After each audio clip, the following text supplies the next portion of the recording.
So you're a season ticket holder, and Yeah. I'm sure you've seen the non-conference home schedule. What did you think? Just and I can, if you don't have it in front of you, I can read it here for you real quick.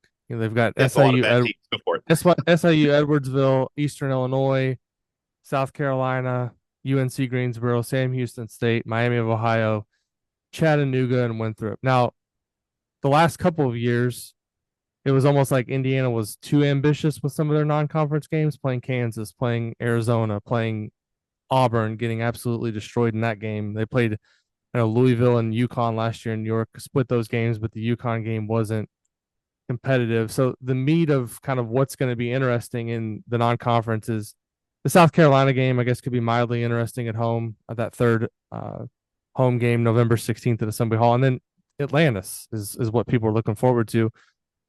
How does it square with you as a season ticket holder to have this non-conference home schedule? Did it bother you at all, or do you look at it as, hey, this is a chance for this team to kind of get acclimated to each other early in the season and get some momentum going before Big Ten play? I mean, I can't lie. I would love as a season ticket holder to have one more marquee game at Assembly Hall. But to be fair, over the last 5 or 10 years, it's kind of been this way where you have a lot of, kind of bought wins, and then you normally have one. My Galen, who I do a podcast with, like we always joke, we try and go to like what's the premier non-conference game. It would normally, because some years, like one year is like SMU.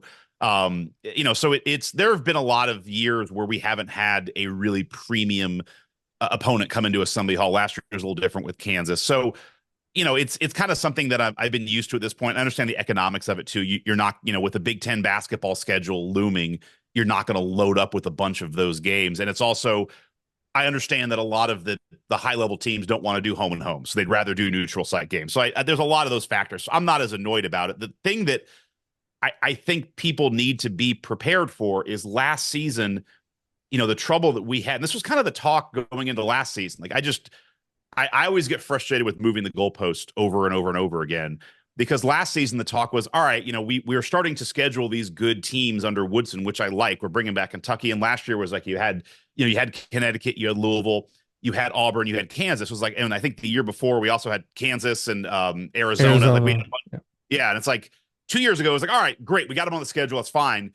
This last year was like, all right, we got them on. Like now we got to start cashing some of these in. Well, you didn't cash any of them in.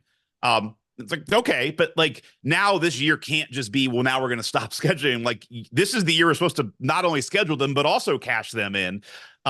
Last year, you know, part of the reason we didn't make the NCAA tournament was because we just didn't have a non-conference schedule that helped us at all. And our metrics were awful. All of those losses by huge margins just did not help at all.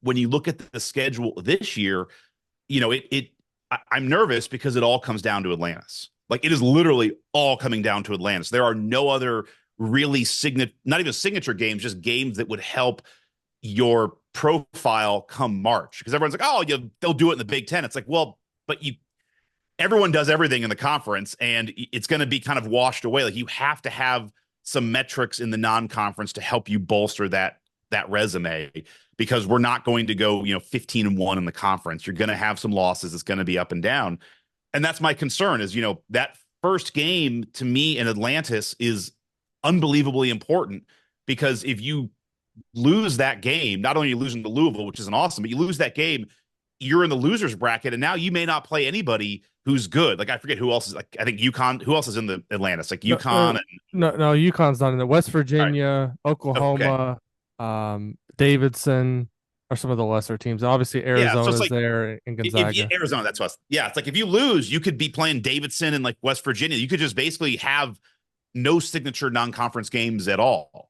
And I think that's the biggest fear when you put all of that into this bucket. So for me, I look at this like I would have loved to have had one or two more kind of 100 to 50 ranged Ken Palm teams in Yeah, there. You don't need to bring Kansas and Duke in. Just a couple more wins that'll look really good on your resume. And that's 2 years ago, that was that Xavier win at Xavier. That thing helps so much, having a non-conference game like that, because like I said, once you get to the conference, unless you're just utterly decimating your conference, it's kind of going to be just it is what it is, and then it's going to go back to the non-conference.